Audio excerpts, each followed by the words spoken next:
khoang nó chín rồi chắc phải nghỉ tầm 15 hay 30 phút nữa mới lấy lại được sức này. Cái này không làm được.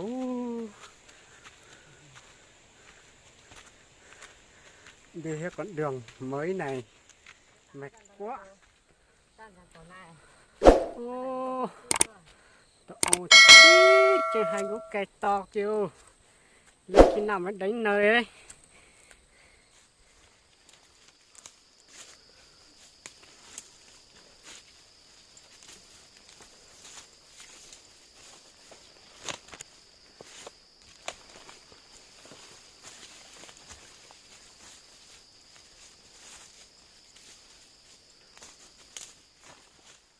Đi chỗ nào ấy?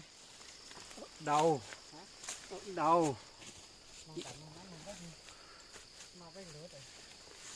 đấy chưa? Đây, gió thái quân bay đâu, bay nó con thôi.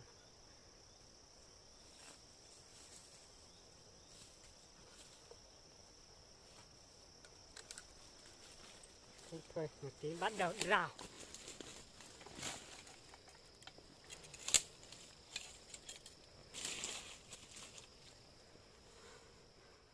Ông đây nữa.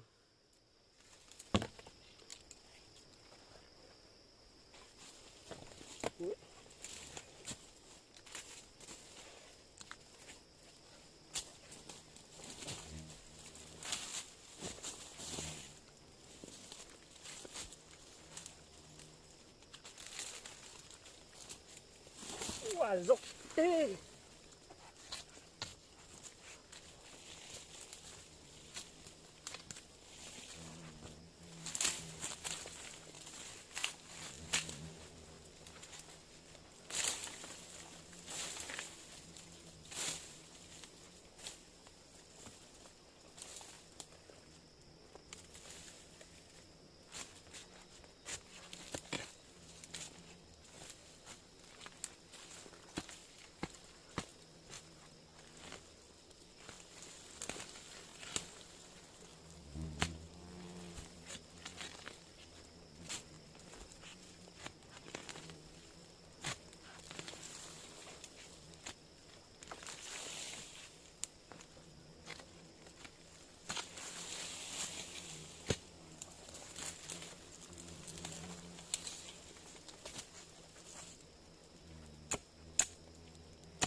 thôi.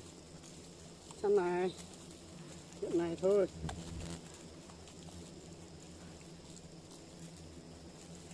Đi về thôi.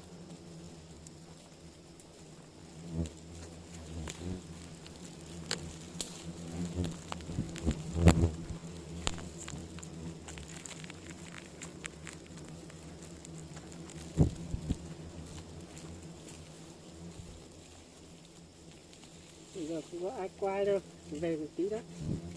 Ông đi khai thác là mấy tí thế này này. Chỉ vậy thôi, chắc tầm 1 cân thôi. Cái này bắt đầu về thôi, nhỏ quá.